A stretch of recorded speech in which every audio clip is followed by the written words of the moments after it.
What if I told you that ships carrying humanitarian aid, medical supplies, and food meant to relieve suffering never even made it to their destination because they were stopped in international waters before they could reach Gaza? Imagine the sight of vessels filled with volunteers, activists, and essential goods being intercepted by one of the most advanced navies in the world. This is not a scene from a movie. It's a real event that raises urgent questions about security, politics, international law, and human rights. The story of the Israeli Navy stopping humanitarian flotillas on their way to Gaza is one of the most controversial and emotionally charged events in recent times, and today we're going to unpack it layer by layer. Hello everyone, welcome back to the channel. Today, we're diving deep into a complex and often misunderstood subject that sits at the intersection of global politics, human suffering, and international maritime law.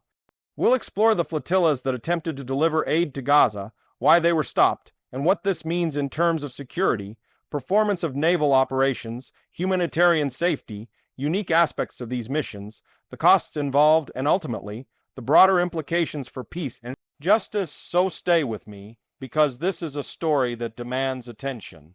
Let's start with the exterior picture of the event. Humanitarian flotillas are typically composed of small to medium-sized vessels, often old passenger ships, fishing boats, or cargo ships refitted to carry supplies like food, medicines, medical equipment, and construction materials. From the outside, these ships look modest, sometimes even weathered, with banners and flags declaring their mission of peace and solidarity with the people of Gaza. Volunteers and activists from various countries often paint slogans of freedom, hope, and justice on the hulls. This exterior appearance is important because it sets the tone for how the world perceives these missions. They're not warships, not commercial carriers, but rather symbols of civilian-led initiatives. However, to the Israeli Navy, the exterior is less about paint and banners and more about what could be hidden inside. Israel argues that flotillas could be a cover for smuggling weapons or materials that can be used to strengthen armed groups. So while the exterior suggests peace and aid, the perception from a security standpoint is far more suspicious. Now let's go inside and look at the interior. The interior of these humanitarian ships is rarely glamorous. Cabins are cramped, supplies are stacked in every available space, and activists sleep in shared quarters, often on mats or simple bunks. The air is filled with the smell of sea salt, fuel, and sometimes even spoiled food due to the lack of refrigeration. There is usually no luxury, only determination. Activists spend long days organizing aid, holding meetings and preparing statements for when they arrive in Gaza or in case they are stopped. The interior environment speaks volumes about the commitment of those on board. They are not tourists, not career sailors, but citizens of the world willing to sacrifice comfort and sometimes safety for a cause they deeply believe in. This stark contrast between the inside and outside of the flotillas highlights the mission's sincerity. Humble conditions wrapped around a bold humanitarian goal. When we talk about performance, we need to shift our lens to the Israeli Navy itself. The Israeli Navy is one of the most technologically advanced maritime forces in the Middle East, equipped with missile boats, submarines, drones, and elite commando units. Their performance in intercepting flotillas is precise, swift, and highly coordinated. Naval commandos are trained to board moving ships at night, often descending from helicopters or speedboats in hostile waters. The performance here is less about brute force and more about operational excellence. Israel claims that these actions are necessary to enforce a naval blockade designed to prevent weapons smuggling into Gaza. From their perspective, the Navy's performance demonstrates control, deterrence, and an ability to maintain security even far from its shores. However, critics argue that this performance, while technically impressive, comes at the cost of international outrage, humanitarian suffering, and the potential violation of maritime law. In other words, the Navy may perform with skill, but whether the performance is justifiable remains deeply contested. Safety features in this situation are perhaps the most troubling aspect. On one hand, the Israeli Navy insists that stopping flotillas is a safety measure to protect Israeli citizens from potential threats. They argue that without the blockade, dangerous weapons could slip into Gaza disguised as humanitarian goods. On the other hand, safety for those on board the flotillas is compromised the moment these ships are intercepted. Activists have reported being met with overwhelming force, stun grenades, rubber bullets, and in some cases live ammunition. The 2010 Mavi Marmara incident, where several activists were killed during a naval raid, is a haunting reminder of what can go wrong when safety is disregarded in the name of security. There is also the safety of the civilian population in Gaza to consider.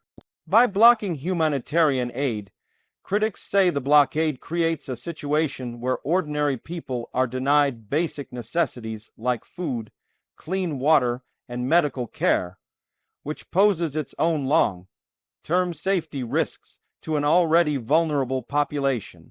So, safety is a paradox here, one side claiming to protect it, while the other experiences its absence. If we move toward unique selling points, we find that flotillas have something symbolic and powerful that traditional humanitarian aid channels lack. Unlike aid delivered through international organizations, these flotillas often carry people of diverse backgrounds: doctors, activists, journalists, politicians, and ordinary citizens. Their unique selling point is not just the cargo of food or medicine, but the act of breaking a blockade through peaceful means. It's an assertion that humanitarianism should transcend borders, politics, and military control. These missions are designed to attract global media attention, raise awareness, and put pressure on governments to rethink policies. Israel, on the other hand, sees its unique selling point in demonstrating the strength of its blockade, reinforcing that no vessel, no matter how symbolic, can breach its security measures. This clash of unique selling points creates a theater where each side aims to win the narrative as much as the confrontation. Now let's consider the price. Price here doesn't just mean money, it means cost in every sense. Financially, flotilla organizers spend millions of dollars to acquire ships, fill them with supplies, and recruit volunteers. Many of these funds come from grassroots donations, charities, or international NGOs. On the Israeli side, deploying naval units, commandos, and surveillance technology to stop these flotillas also comes at a high financial cost. But the real price is human. Activists risk arrest, deportation, injury, or even death. The people of Gaza pay the price by not receiving the aid. Israel pays the price in terms of diplomatic relations, criticism from the international community, and accusations of human rights violations.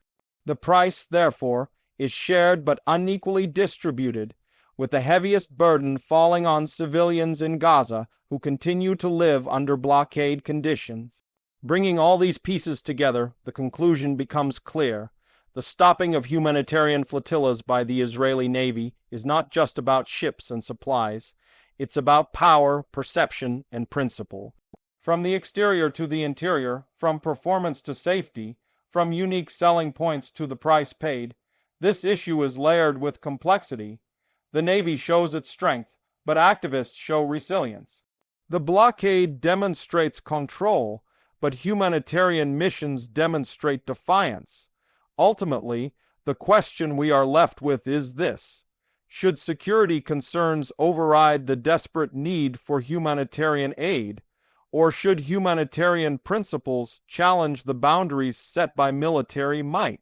There is no simple answer, but what is certain is that each interception deepens the debate over justice, human rights, and the future of the region. Thank you for watching and engaging with this critical topic. These stories matter because they are not just about distant seas or foreign ships. They are about the values we choose to uphold as a global community. If you found this video informative, don't forget to like, share, and subscribe to the channel. Stay tuned for more deep dives into the stories shaping our world today.